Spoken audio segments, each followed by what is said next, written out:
If it's Tuesday, it's Beat the Press. I've watched you on television. You're a real beauty. You're a sleaze because you know the facts, and you know the facts well. Also tonight. Obviously, there was a street here. Yes, sir. Now it's covered in feet of water. Texas floodwaters reach historic highs. Horses take refuge on porches. The death of a beloved gorilla. Is anyone at fault? Police open an investigation. Oh my God! And the children of gun violence. When I was 9, I saw my father die. Talking their way through the pain. Kids learn how to compose narratives that turn their harrowing personal experiences into recorded stories. This is the CBS Evening News with Scott Pelley. Today, Donald Trump detailed millions of dollars that he's donated to veterans charities, which might have been a celebration, except he could not conceal his resentment that he had been forced to do it. Reporters have been pressing the presumptive presidential nominee for details of these donations. It's the kind of scrutiny that any candidate faces, but we were reminded today Trump is not any candidate. Major Garrett was there. I have raised a tremendous amount of money for the vets, almost $6 million. $5.6 million to be exact. For the first time, Donald Trump identified the recipients and amounts. Folds of Honor Foundation, $200,000. Foundation for American Veterans, $75,000. This is a special night for me. Trump said he raised the money for veterans groups in January while boycotting a debate in Iowa. We just cracked $6 million, right? $6 million. But Trump could offer no proof he actually raised that sum. And finally, just last week, he made good on his donation of $1 million. Continued scrutiny led Trump to divulge more details today. How personally involved were you in deciding which organizations were going to be recipients and how much they got? I wasn't too involved in picking the organizations, other than I gave $1 million to the law enforcement Marine. They are fabulous people. They honored me last year at the Waldorf Astoria. Today, Trump torched reporters who questioned where the money went. The press should be ashamed of themselves. I have never received such bad publicity for doing such a good job. Don't you believe you should be accountable to the people? Oh, I'm totally accountable, but I didn't want to have credit for it. Now, actually, though, what I got was worse than credit because they were questioning me. That sustained scrutiny appeared to gall Trump most of all. You know my opinion of the media, it's very low. There are a couple of people that were really disgusting. Trump even singled out individual reporters. Excuse me. I've watched you on television. You're a real beauty. He's a sleaze, in my book. You're a sleaze. Outside Trump Tower, veterans like Alexander McCoy, a registered Democrat, denounced Trump. What Donald Trump doesn't understand is that he cannot buy the votes of veterans of this country. Army veteran Perry O'Brien served in Afghanistan. He has no integrity, and he has no interest in actually supporting veterans. He's only interested in supporting himself. We have verified donations to 31 of the 41 veterans organizations Trump identified. Scott, taken together, these groups received just under $4.4 million from Trump or his affiliated foundation. Major Garrett at Trump headquarters in Manhattan. Major, thank you. Now, have a look at this piece of political drama. Jerry Brown, Bill Clinton, 1992, competing for the Democratic presidential nomination. He is funneling money to his wife's law firm for state business. You ought to be ashamed of yourself for jumping on my wife. You're not worth being on the same platform as my wife. I'll tell you something, Mr. Clinton. Well, politics make strange bedfellows. Today, Governor Jerry Brown jumped on the Hillary Clinton bandwagon, endorsing her for president just 1 week before the California primary. The polls show that she leads in California, but Bernie Sanders is fighting to steal the Golden State. There was a scare yesterday at a Sanders stop in Oakland. Animal rights activists jumped barricades and rushed the candidate, but the bodyguards surrounded Sanders and the protesters were arrested. Tonight, Southeast Texas is getting exactly what it does not need: more rain. Severe flooding has forced more than 1,000 people to flee their homes. The Brazos River near Houston is at historic levels. 2 years ago, it was dry in the drought. But now at least 8 people have drowned in the Lone Star State, and Manuel Bojorquez is there.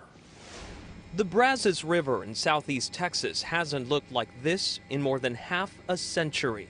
It rose above a record 53 feet, flooding property and homes, leaving livestock huddled around mere inches of dry ground.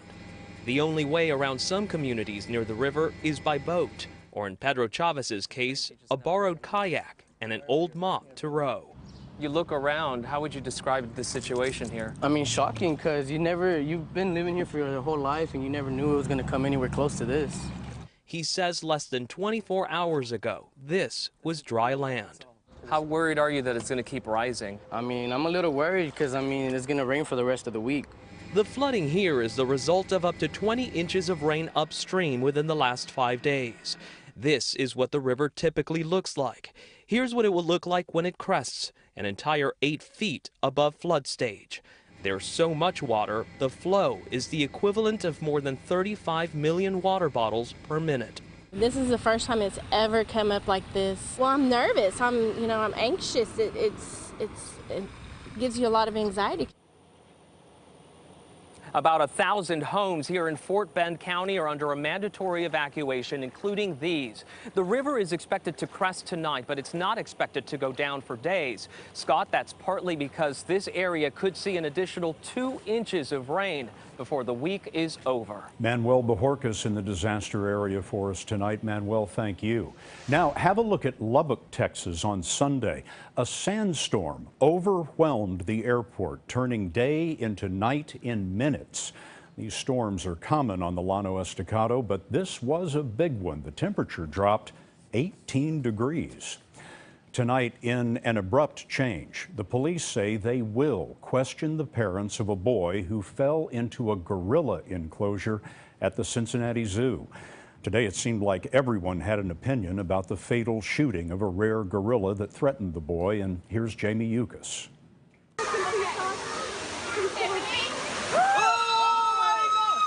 Cincinnati police are now investigating the parents of the 3-year-old boy who tumbled into the gorilla exhibit.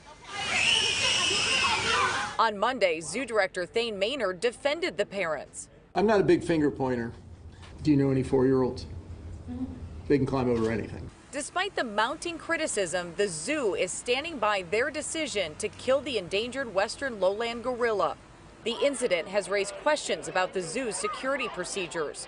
They are still investigating how the boy made his way past a 3-foot-high fence and through 4-foot plants and shrubs before dropping 15 feet into the gorilla habitat. Ed Hansen is with the American Association of Zookeepers. In the zoo environment, some barriers look like climbing apparatuses. They look like jungle gyms. And a moment's distraction is going to have a disastrous result. The zoo has had previous issues with enclosures. In March, 2 polar bears temporarily escaped from their exhibit at the Cincinnati Zoo after a zookeeper accidentally left a door open. No one was hurt. Online backlash of the boy's mother has been relentless. CBS News has learned she's even received death threats. Wildlife biologist Jeff Corwin says parents need to be more attentive. We, as visitors, have a responsibility to be paying attention, keeping tab on members of our family, not being distracted by technology and social media, and ultimately using common sense. The USDA has not opened a formal investigation just yet, but is looking to see if the Animal Welfare Act was violated. Scott, the last time the agency inspected the Cincinnati Zoo was in April. Jamie Yukas reporting. Jamie, thank you. Well, today the U.S. State Department warned Americans about visiting Europe and the potential for terrorist attacks there, especially at events including the Tour de France bike race and the European Soccer Championships. Such attacks are often timed to the Muslim holy month of Ramadan, which begins next week, but there is no specific threat. Tonight, the Iraqi army is engaged in the largest battle yet against ISIS. Iraq is trying to eject ISIS from Fallujah, a city of about 300,000. Iraq is fighting with an odd coalition of U.S. advisors and Iranian forces. They're meeting stiff resistance as they try to encircle the city. Mark Phillips is following the story. The Iraqis say they and the U.S.-led coalition have been pounding ISIS strongholds in Fallujah from the air and from the ground in what's becoming one of the biggest set-piece battles ever fought against so-called Islamic State. Iraqi forces supported by Shiite militias and with the backing of the U.S. and Iran have been trying to soften up dug-in ISIS positions. But the push toward Fallujah has produced a push back. The Iraqis have had to fight off an ISIS counteroffensive along Fallujah's southern outskirts. And while large numbers of government troops are poised there, the full assault into the city seems some way off. If and when the assault comes, it will have to take account of the estimated 50,000 civilians trapped in the town. These are some of the 4,000 or so who have managed to get out. But they are almost all women and children. The men, they say, have been taken away. The fear is that ISIS militants are holding people back to use as human shields. The people are between the hammer of the army and militias and the anvil of Daesh, or ISIS, this imam says. Those who are inside cannot leave, and those who are outside cannot help them. Aid agencies are already calling the battle for Fallujah a human tragedy, but calls for corridors to be established to let civilians escape the fighting have so far, Scott, produced nothing. Mark Phillips in the London newsroom tonight. Mark, thank you. It was a violent holiday weekend in Chicago. There were 42 shootings and 6 people were killed. That shooting epidemic is claiming other victims as well, the children who witnessed the violence. Dean Reynolds now on a program that helps them deal with their wounds. 3 to 5 shots fired in the area. Someone who just got shot in the leg. The police dispatch calls come with numbing regularity. With a gunshot wound to the neck. There's a 12-year-old male shot. But for those who see what the rest of us only hear, there's a pain that is real and long-lasting. And on the far south side of Chicago, young eyewitnesses are trying to talk their way through it. At our gas station, somebody was killed right there at the corner. In a 16-week program called Story Squad, kids 8 to 18 learn how to compose narratives that turn their harrowing personal experiences into recorded stories. I remember being about 7 when I first got caught in a crossfire. I was standing on my porch waiting for my pops to come down the stairs. 16-year-old Malik Hunter was one of the first participants. What does it give you to talk about it? It just helps me inside. These children's stories are unimaginable to Chicagoans who live just a few miles away. When I was 9, I saw my father die. We were at the gas station, then they did a drive-by. For 14-year-old Edward, 15-year-old Jaleesa, 14-year-old Sierra, and Malik, they are not fairy tales. Have you all witnessed the shootings? Yes. Like around here? Rome was right by the side of my house. One was in front of my house. So you can create an emotional state of mind with sounds and words and music, right?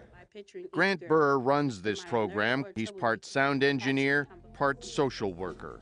Does it ever feel good to just get it out too, though, and feel like you got it out and now it's out? The next stage of Story Squad is finding ways to plug in these stories into a policy environment where they can have real impact. I was so mad. And while talking about it does help, these are still children after all. All of a sudden, I heard 3 gunshots. One of my brothers turned around and said, "Mom, I got shot."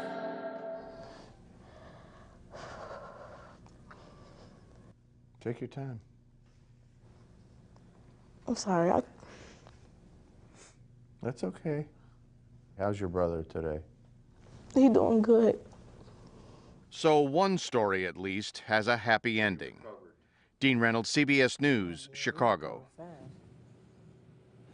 Why are so many sharks lurking off the California coast? And there are new guidelines for preventing the spread of Zika when the CBS Evening News continues.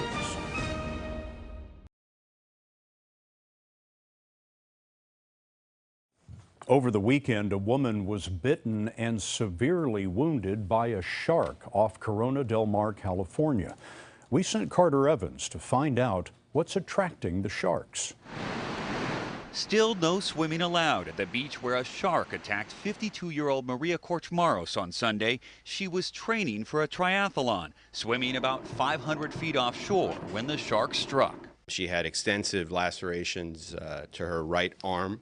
Dr. Umberto Sari says Korchmaros will survive, but the shark left a very large bite mark. It extends from upper torso area down to the pelvis. A lot of these sharks spend most of their time literally 100 feet off the beach. Marine biologist Chris Lowe has been tracking the growing shark population off Southern California for more than a decade. Right now, if I put this camera in the water, we're going to see a leopard shark. In 2014, he showed us how his team is using underwater drones to follow and observe sharks. Lowe says the number of juvenile great whites in the area is rising significantly. They're drawn to warm water here caused by El Nino and an abundance of fish to feed on. They also have no predators, and great whites are a protected species. The questions that we're trying to answer now are, why are they at these beaches? How long do they stay at these beaches? What makes this beach so much more special than that beach? Lowe says the 6 to 7 foot long juvenile great whites are skittish and usually stay away from swimmers. But with more sharks and more people in the water, I think the rate of shark attack is going to continue to go up. And the reason for that is simple math. Doctors tell me the bite mark on this woman was about 18 inches wide. Now, experts say that means this was an adult great white shark, at least 10 feet long. Scott, the last confirmed attack by a great white that big in Southern California was back in 2012.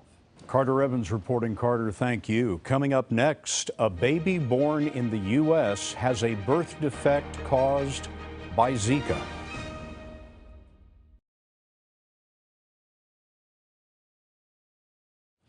Today, the World Health Organization said the Zika virus lingers in the body longer than first thought. It is now urging people returning from areas where Zika is found, such as Brazil, to practice safe sex or abstain for at least 8 weeks, not 4. Late today, we got word that a baby born in New Jersey has microcephaly, an abnormally small brain. The baby's mother is from Honduras and apparently contracted Zika there. This portion of the CBS Evening News is sponsored by the AZ Helps app from AstraZeneca. Download today.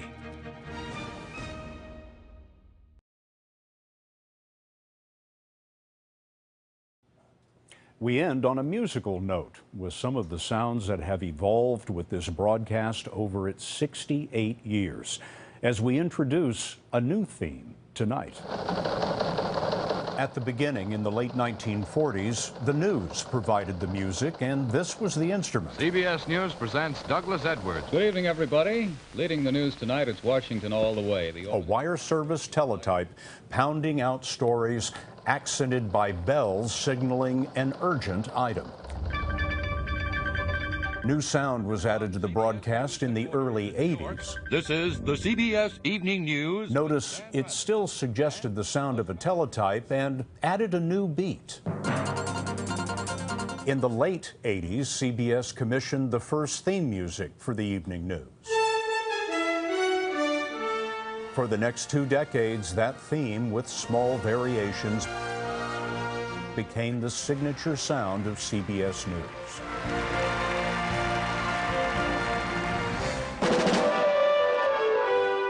In 2006, the broadcast got a makeover, and so did the theme, courtesy of Oscar-winning composer James Horner.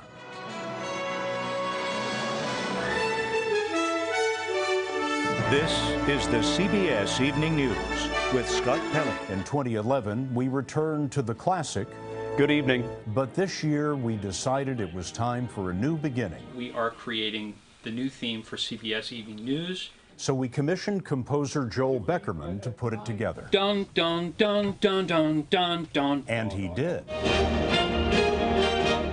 Much like we assembled the broadcast each day. Yeah, give me 1 second. Piece by piece. Until it finally comes together as one musical symphony. And just as the eyeball tells you, this is CBS. We hope that when you hear this music, you will know. This is the CBS Evening News. And that is the CBS Evening News for tonight. For all of us at CBS News all around the world, good night.